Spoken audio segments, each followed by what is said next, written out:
Family disappeared during dinner in 1971. 52 years later, an old camera exposes the chilling truth. The Miller family was well known in their small neighborhood. John Miller, the father, worked at a local factory, and his wife, Margaret, was a kind woman who often baked pies for neighbors. They had two children, Peter and Emily. Peter was 12 years old, curious and always asking questions, while Emily, only 9, loved to draw and collect small dolls. They were an ordinary family, living an ordinary life, in a quiet town where nothing unusual ever seemed to happen. On a cool autumn evening in October 1971, the family sat down together for dinner. The house was filled with the warm smell of roasted chicken and fresh bread. Margaret had spent the afternoon preparing the meal, humming softly as she worked in the kitchen. The children rushed to the table, excited and hungry after playing outside. John had just returned from work, tired but smiling, happy to spend the evening with his family. The dining room was cozy, lit by a single hanging lamp above the table. The wooden chairs creaked as everyone settled down. The radio played softly in the background, an old tune drifting through the air. Emily placed her favorite doll beside her plate, as she always did, treating it like a silent dinner guest. Peter leaned forward eagerly, asking his father about the machines at the factory and whether they could build one together someday. Their laughter filled the room. It was an ordinary night, but in its simplicity, it was beautiful. To an outside observer, there was nothing remarkable about this dinner, nothing to suggest it would soon be remembered in whispers and headlines. The neighbors across the street later said they saw the warm glow of the dining room light shining through the Miller's window that evening. One woman remembered hearing the faint sound of laughter carried on the wind. Another man recalled hearing the radio, playing cheerful music that drifted out into the quiet street. But then, without warning, the sound stopped. The radio went silent, and so did the house. Inside, the family continued eating, unaware of the strange stillness outside. John raised his glass, toasting to nothing more than a good meal and a peaceful night. Emily giggled as Peter tried to sneak an extra piece of bread before his mother noticed. It was a picture of ordinary family life, simple and unbroken. But then, something changed. Margaret glanced toward the kitchen door as if she had heard something. A faint creak, perhaps, or the soft sound of movement. She shook her head, telling herself it was just the house settling. John noticed her pause, but said nothing, not wanting to worry the children. The meal continued, though Margaret's eyes often drifted back toward the doorway. Minutes passed, and the tension eased. The children talked excitedly about their plans for the weekend, and John promised to take them to the park. The laughter returned. Whatever Margaret thought she had heard was forgotten, pushed aside by the warmth of family chatter.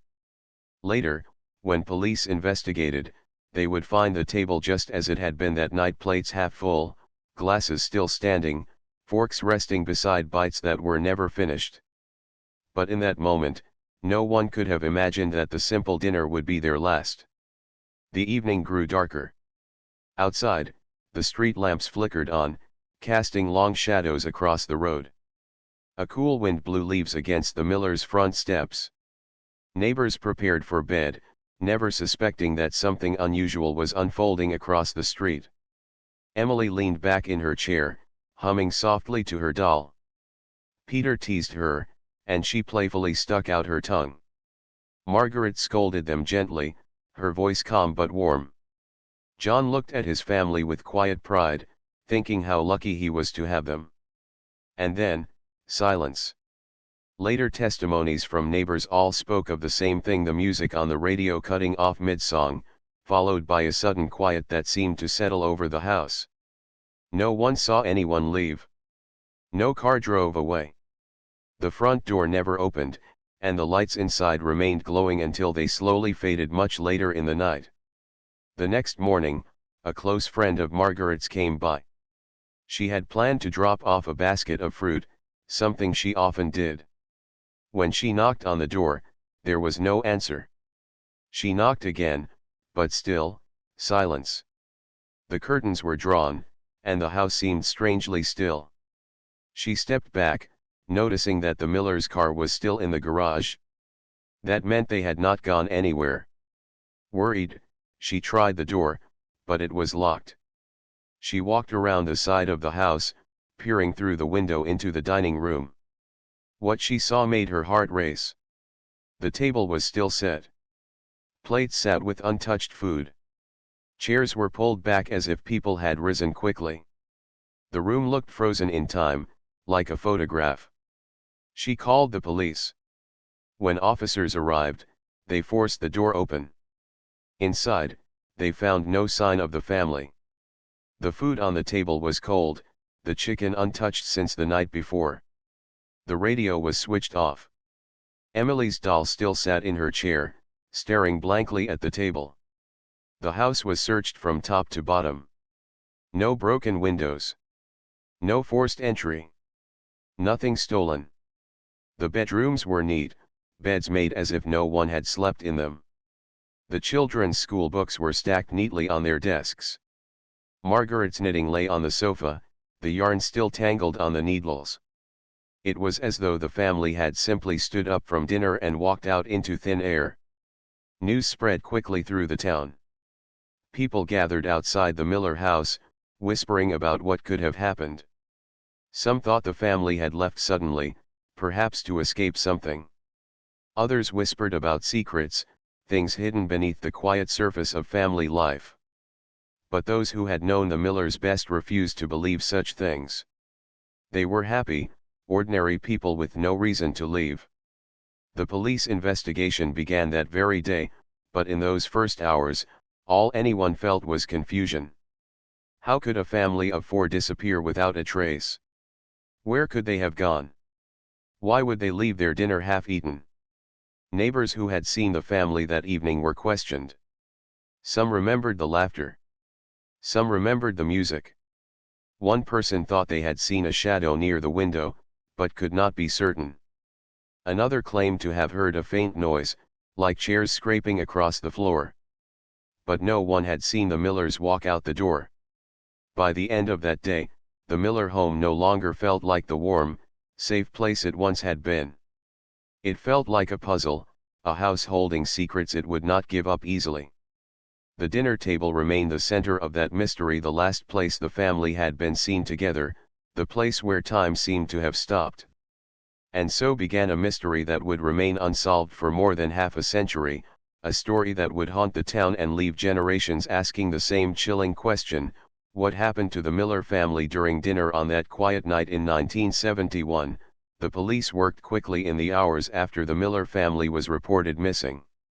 Officers walked through every room, writing down notes, but the house remained strangely silent. Everything looked normal except for one haunting detail: the dinner table frozen in time. The food was cold, the glasses still half full, and the family's chairs sat empty, pulled back as if they had risen suddenly. Detective Harold Green, a man known for his calm and steady manner, was put in charge of the case. He stood in the dining room that first morning, staring at the plates. To him, it looked less like a home and more like a photograph that someone had walked away from. He kept asking himself the same question over and over: why would a family leave in the middle of dinner without even touching their food? The search began immediately. Officers knocked on every door in the neighborhood, asking questions. Most of the neighbors repeated the same story. They had seen the Millers that evening through the window, happy and laughing at the table.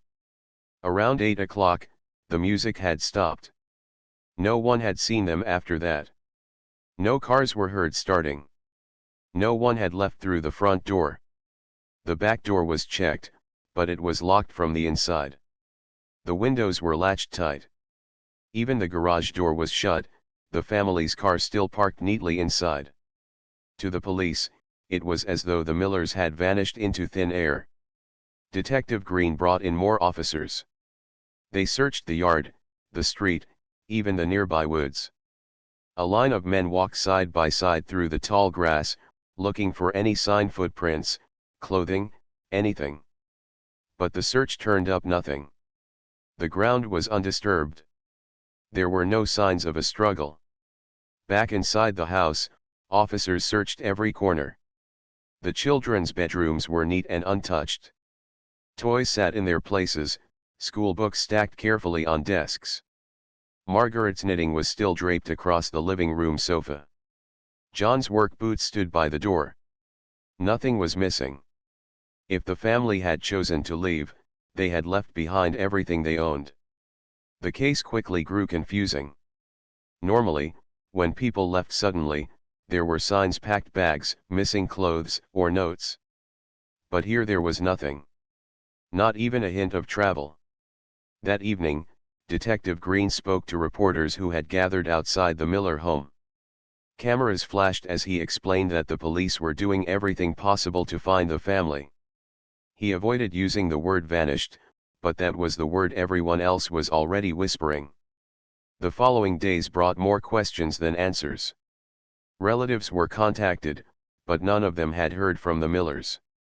The factory confirmed that John had been at work that day as usual. Margaret's friend confirmed she had spoken to her on the phone only hours before dinner. Both children had attended school without issue. Nothing seemed out of the ordinary until the moment they disappeared. Rumors began to spread in town. Some people believed the family had decided to run away, though no one could say why. Others thought they might have been taken by someone, though there was no sign of forced entry. A few whispered stranger ideas, about things that could not be explained by normal means. The house itself, with its quiet rooms and untouched belongings, seemed to feed these rumors. Meanwhile, the police investigation grew desperate. Flyers with the family's pictures were printed and handed out. Roadblocks were set up on highways leaving town. Officers checked bus stations, train stations, and airports, but no Millers were found. Their names did not appear on any passenger lists. Their bank accounts were untouched. Days passed, and then weeks, and still, there was no trace. Detective Green returned to the dining room again and again. He studied the table, the food, the way the chairs were placed. He looked for anything out of place, anything that might explain what had happened. At night, he would sit at his desk, reviewing photographs taken inside the house, but each picture only deepened the mystery. The community began to feel unsettled. Families who had once left their doors unlocked now checked them twice at night. Parents warned their children not to wander too far. The Miller case hung over the town like a dark cloud. It was not just the disappearance that frightened people, but the way it had happened inside a locked house, during a simple family dinner. If something like that could happen to the Millers, it could happen to anyone. Months passed. Despite endless searching, the investigation slowed. Leads dried up. Witnesses had nothing new to add. Without evidence, the police could only repeat the same facts: a happy family sat down to dinner and was never seen again. Still, some officers refused to give up. Detective Green kept the files on his desk long after other cases had taken priority. He spoke often with Margaret's friend, the one who had first found the house empty. She told him how strange it was to see the plates still waiting on the table, the glasses half filled, the doll sitting in Emily's chair. It was like they meant to come back, she said softly, but they never did. Over time, the Miller house changed hands. New owners moved in, but none stayed long.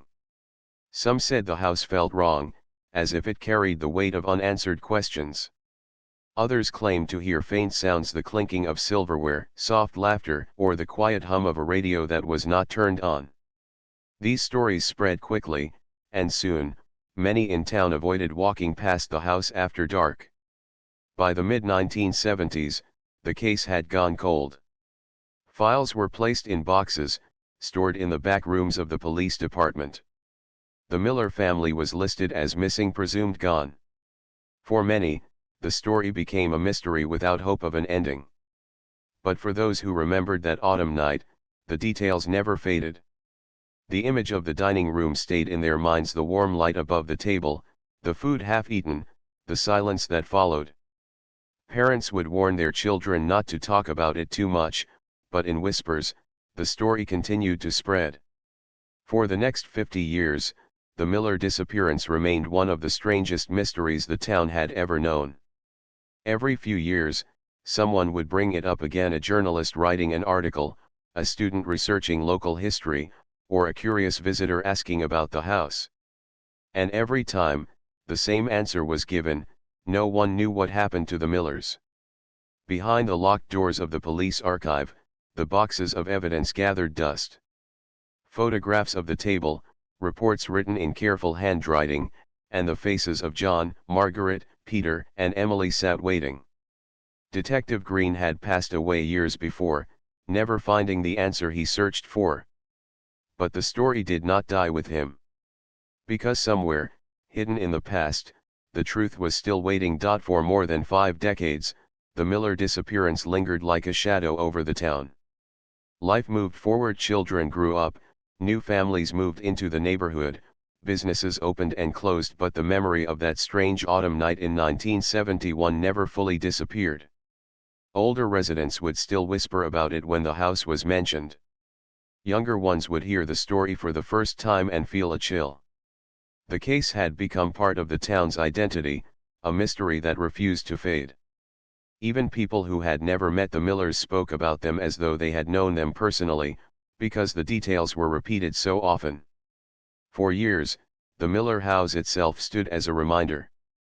It had been sold and resold, but none of its new owners ever stayed long. One family moved out after just a few months, telling friends that the house didn't feel right. Another tried to renovate it, but abandoned their plans halfway, leaving behind tools and paint cans as if they had walked away suddenly. Each time the house was empty, curious people would drive by slowly, staring at its windows as if expecting to see something. By the late 1980s, the case was still unsolved. Television programs about unsolved mysteries sometimes featured the Miller's story, showing grainy photographs of the family smiling in better times. Viewers across the country were unsettled by the image of the dining table frozen in place. Tips would come in after each broadcast, but none led anywhere. Each lead ended in disappointment, and the file remained closed. The police department kept the boxes of evidence stored away.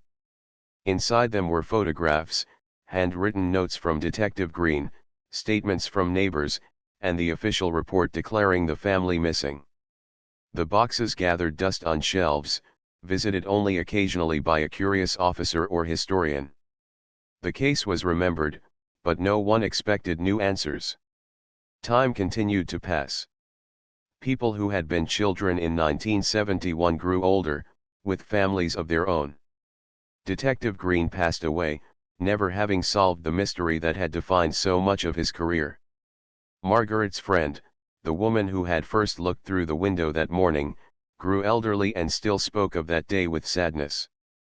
The Miller children, Peter and Emily, would have been adults by now, perhaps with children of their own, but instead they remained forever young in photographs. By the year 2023, the disappearance was more legend than case. For younger generations, it was a story told late at night to send shivers down the spine. For older ones, it was an unsolved wound that had never fully healed. No one expected anything new to come of it. But then something happened. In the spring of 2023, workers were cleaning out an old storage facility on the edge of town. The building had been used for decades by different families to keep belongings, and now it was being cleared to make space for new businesses. Dust covered everything. The air was thick with the smell of wood and age. One of the workers, while moving heavy boxes, came across a large trunk pushed into a corner. It was old, covered in scratches, its metal lock rusted shut. The trunk looked different from the other boxes around it, as though it had been there longer than anyone realized. Curious, the workers pried it open. Inside, beneath layers of cloth and papers, they found a vintage Polaroid camera and several rolls of undeveloped film, still sealed in their little canisters. The workers didn't think much of it at first. Old cameras were not uncommon. But inside the trunk, there were also a few belongings with the name Miller written on them, a faded address label, a set of envelopes, and an old children's book with Emily scribbled inside the cover. When they saw that name, a few of the older workers exchanged uneasy looks. Everyone in town knew the Miller story. The discovery was quickly reported to the authorities. Soon, the trunk, the camera, and the film were in the hands of investigators. Even though the case was more than 50 years old, it was treated with great care. Experts were brought in to see if the film could still be developed after so many decades. The town buzzed with rumors. Newspapers ran headlines about new evidence in the Miller case. Reporters visited the old storage facility, taking pictures of the dusty trunk. People gathered outside the police department, hoping to hear news. For the first time in half a century, the Miller mystery felt alive again. Inside the police station, the old camera and film were handled carefully.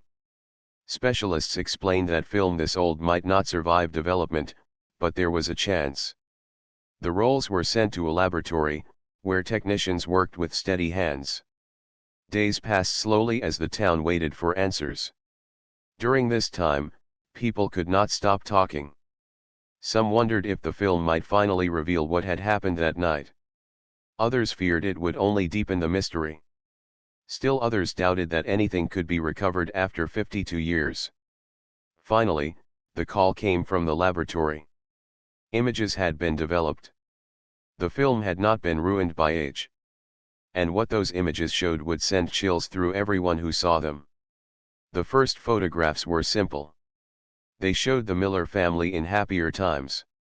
Smiling at birthdays. Sitting in the living room. Margaret in the kitchen, wearing her apron. John holding Peter on his shoulders in the yard. Emily playing with her dolls. For a moment, it felt like the Millers were alive again, captured in these frozen moments from the past. But as the rolls were examined further, the pictures began to shift. The scenes were no longer from casual days. They were from the night of October 1971. The family was sitting at the dinner table, the same one that had been found untouched. Margaret was serving food. The children were smiling. John was raising his glass. It was the exact moment before everything changed. The next photograph showed something strange. In the background, near the doorway of the dining room, there was a figure. It was blurred, hard to make out, but clearly not one of the Millers. The picture after that was even stranger. The children no longer smiled. John's face looked tense. Margaret seemed to be turning toward the doorway. The shadowy figure appeared closer now, though still too blurred to identify. And then came the final image. The table was empty. Chairs were tipped as if knocked over. Food was spilled. The camera must have been dropped or grabbed in haste, because the photograph was at a strange angle. But in the corner of the picture, a hand could be seen reaching toward the lens. When these images were shown to the investigators, silence filled the room. For 52 years, no evidence had ever shown what happened inside the Miller house that night. And now, through the lens of an old camera, a piece of the mystery had come to light. The photographs were carefully studied, enlarged, and analyzed. But the figure remained impossible to identify. The images raised more questions than they answered. Who had taken the pictures? Was it John? Was it Margaret? Had one of the children grabbed the camera in a moment of fear? Why had the film been locked away in a trunk, forgotten for decades? The discovery shocked the town. People gathered at community meetings, speculating endlessly. Some felt relief that there was finally evidence proving the family had not left willingly. Others were unsettled by the unknown figure in the doorway. The Miller case, once cold and forgotten, now burned with fresh intensity. And as the images spread through newspapers and television screens, people across the country began to ask once again, what truly happened to the Miller family that night in 1971? The camera had given them a glimpse into the past. But the truth was still hidden, just beyond reach. The photographs from the old Polaroid camera arrived at the police station in sealed envelopes. The investigators handled them with extreme care. Every image was like a frozen moment in time, capturing the Miller family's final night. At first, the images seemed harmless, almost joyful. Margaret smiled gently as she served food. John raised his glass. Peter and Emily laughed, caught mid-giggle. The light from the lamp above the dinner table cast a warm glow, just as it had decades ago. But the investigators knew that beneath this apparent normalcy lay the chilling truth. The first unsettling photo came from the kitchen doorway. In it, a shadow moved at the edge of the frame, blurry but unmistakable. It was not part of the family.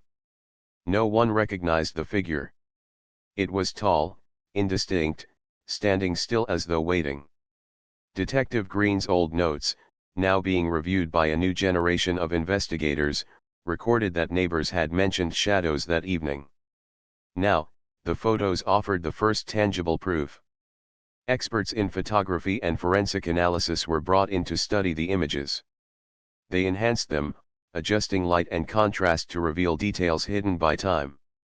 In one photo, the shadow seemed closer to the table than before. In another, the figure's hand reached forward toward the family. It was impossible to tell whether the family had noticed it. The images were blurred, almost dreamlike, giving the sense of movement frozen mid-action. One technician, Maria, noted that the final photograph appeared to have been taken in haste. The camera was tilted, the table only partially in the frame. Chairs were knocked back, and the food seemed disturbed. The last picture captured a hand reaching toward the lens, blurred but urgent. Maria shivered as she held the print. "It's like they were being taken in a moment of fear," she said softly. The room fell silent. Local media caught wind of the discovery. Reporters visited the station, eager to see the photographs. People lined up outside, hoping for answers. Many who remembered the Millers spoke in hushed tones, recalling the laughter and warmth of the family that once lived there. It was as if the camera had brought them back, if only for a moment. The investigators tried to piece together a timeline from the photos. The sequence suggested that the family had been unaware of the figure at first. They were enjoying dinner, the children laughing, the parents relaxed. Then, over the next few moments, tension appears to have crept in.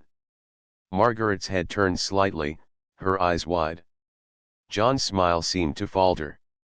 Peter and Emily stopped mid-motion, looking toward the doorway. And finally, the last image, the chairs tipped, the table disturbed, and the hand reaching for the camera. Nobody could say for sure what had happened next. There were no further images. No video, no recordings, no witnesses. For the first time in over 50 years, the camera had provided a visual record of the night, but instead of giving answers, it only deepened the mystery. The police turned to forensic specialists. Fingerprints were analyzed, but decades of storage had degraded them. The hand in the final photo could not be identified. Even the shadows in the doorway defied explanation. Some suggested it might have been an intruder. Others proposed it could have been a family member's quick movement, captured oddly by the camera's flash. But the majority agreed, something had frightened the family enough to leave the table in chaos. Community interest soared. People from all over the town came forward with stories they had never shared before. One elderly neighbor remembered seeing a dark figure moving past the window that night. Another recalled hearing a thump upstairs while the children were playing outside. A local historian noted that the house had been unusually cold for that time of year, even indoors. Each story added a fragment to the puzzle, though nothing definitively explained the photographs. The discovery of the images also prompted new searches. Investigators revisited the Miller house, now long abandoned, checking hidden corners, crawl spaces, and attics. While nothing new was found, every creak of the old floorboards seemed to echo the images captured in the camera. Every shadow cast by the late afternoon sun reminded them of the shadowy figure in the doorway. Psychologists consulted on the case suggested that the photographs could reveal the family's fear. The sequence of images showed a gradual change in mood from casual enjoyment to sudden alarm. This shift indicated that the family had been aware of a presence, though what that presence was remained unknown. The images gave a silent voice to the family, showing them frozen in moments that no one else had witnessed. For Peter and Emily, now adults if they had lived, these images would have been both heartbreaking and enlightening.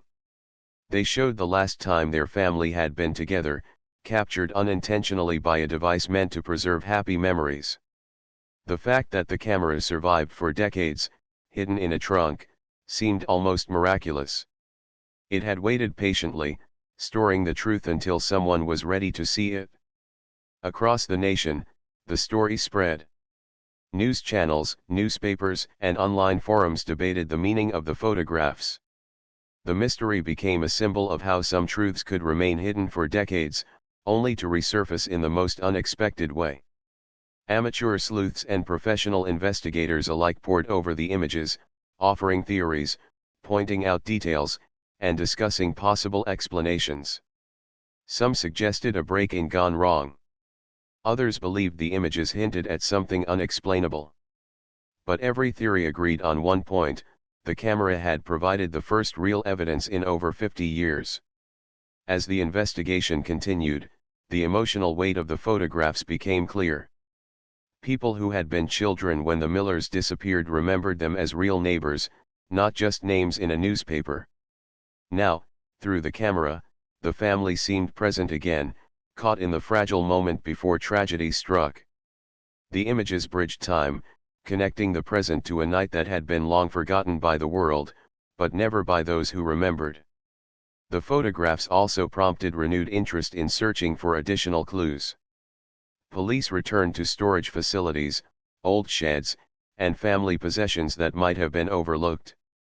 Every old document, photograph, and object was now considered potentially valuable. The camera had shown that even small, forgotten items could hold the key to a decades-old mystery. Despite the attention and analysis, the case remained unresolved. The shadowy figure could not be identified. The hand reaching for the camera remained a ghostly reminder of a moment lost in time. The town, though fascinated, was left with more questions than answers. And yet, the photographs served as proof that something had happened, something sudden and frightening, that no one had witnessed in real time. For the investigators, the camera's discovery marked a turning point. They now had a timeline, a series of events frozen in the photographs, and a new sense of direction. They could study the expressions, the body language, and the positioning of the family to piece together what might have occurred in the final minutes before the house fell silent.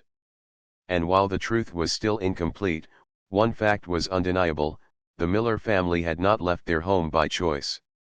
The camera captured a moment of fear, a struggle, and a presence that had disrupted the ordinary life of a family that had seemed safe, warm, and happy only moments before. In this way, the old Polaroid camera became more than an object. It was a window into the past, a witness that had silently held the secret of that night for over 50 years.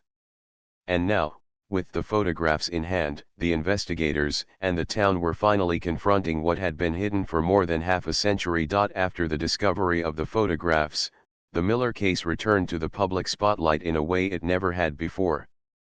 The town was alive with speculation and curiosity. People who had grown up hearing the story now felt a renewed connection to it. For them, the images were not just old photographs, they were windows into a moment frozen in time, a glimpse at the lives of a family that had disappeared more than 50 years earlier. Investigators continued to examine the photographs carefully. Each image was studied, enhanced, and analyzed. The expressions of the Millers were scrutinized, the positions of the chairs noted, and the angle of the camera studied. Every detail mattered. The experts wanted to understand the sequence of events, the final moments that had led to the mysterious disappearance. The last photograph, showing the chairs tipped and a hand reaching for the camera, became the focus of the investigation. Specialists in forensic photography tried to determine whose hand it was, but the age of the image and the blur of motion made identification impossible. Yet, despite the uncertainty, the photograph confirmed one undeniable truth: the Miller family had not left the house willingly. Something or someone had caused them to leave in sudden fear. Psychologists were consulted to interpret the family's expressions in the photos. They noted the change in body language, the relaxed poses at the beginning, the subtle tension in Margaret's shoulders, John's narrowing eyes, and the sudden stillness of the children. These signs suggested that the family had sensed a threat, something they could not see clearly, and that they were reacting instinctively. Meanwhile, the town's residents were drawn back into the story. Local historians collected newspaper clippings, and families shared memories of the Millers from decades ago. Some neighbors recalled faint noises or shadows that night. Others remembered seeing a mysterious figure near the house in the days before the disappearance. Even these small details, forgotten over time, began to form a larger picture. For the police, the photographs were both a breakthrough and a puzzle. They provided visual evidence for the first time in more than 50 years, but they raised new questions. Who was the shadowy figure? Was it an intruder, a passerby, or someone the family knew? How had the camera ended up in a storage trunk decades later? And most importantly, where had the family gone? No physical evidence had been found in the house or anywhere else, and no reports had ever placed them outside the town on that night. Despite these unanswered questions, the camera gave the case a new sense of direction. Detectives revisited old reports, looking at the case from a fresh perspective. They re-interviewed surviving neighbors and checked storage facilities, hoping to find other objects belonging to the family. Every small detail was considered, as investigators realized that even a forgotten letter or a misplaced photograph might hold new clues. The photographs also had an emotional impact on the community. People who had been children when the Millers disappeared spoke of feeling a connection to the family, as if the images had brought them back to life, if only for a moment. Local schools used the story as a historical lesson about memory and investigation, teaching students about the importance of preserving evidence and paying attention to details. Journalists covered the story extensively. National news outlets shared the photographs and the mystery with millions of people. Online forums buzzed with discussion and speculation. Amateur detectives analyzed every pixel of the images, proposing theories about what had happened in the Miller house. Some thought the shadowy figure might have been a stranger entering the home, others believed it was a simple household accident captured in an unusual way by the camera. No single theory could explain everything. As attention grew, so did respect for the family. People across the country expressed sympathy and a sense of sadness for the lives that had been lost or disrupted. Memorials were suggested: a small plaque at the site of the old Miller home, a community garden in their honor, or a public exhibition of the photographs to remind future generations of the family's story. Even though the photographs brought new understanding, they also left the case open-ended. The identity of the shadowy figure and the fate of the Millers remained unknown. The camera offered a glimpse into the final moments of the family's normal life but did not provide complete answers. For the town, this was both frustrating and haunting, a reminder that some mysteries remain unsolved, even when evidence resurfaces. The story of the Miller family became a powerful symbol of memory, patience, and discovery.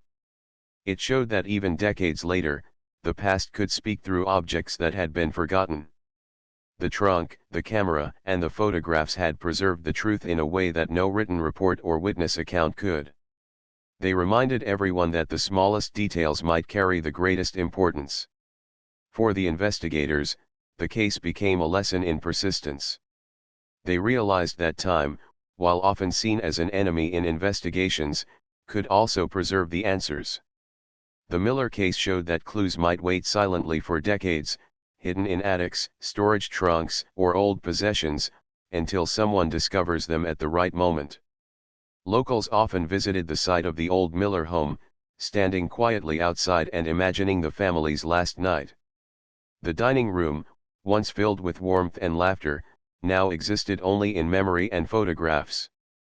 People would imagine John raising his glass, Margaret smiling at her children, Peter and Emily playing and laughing, and the shadow at the doorway.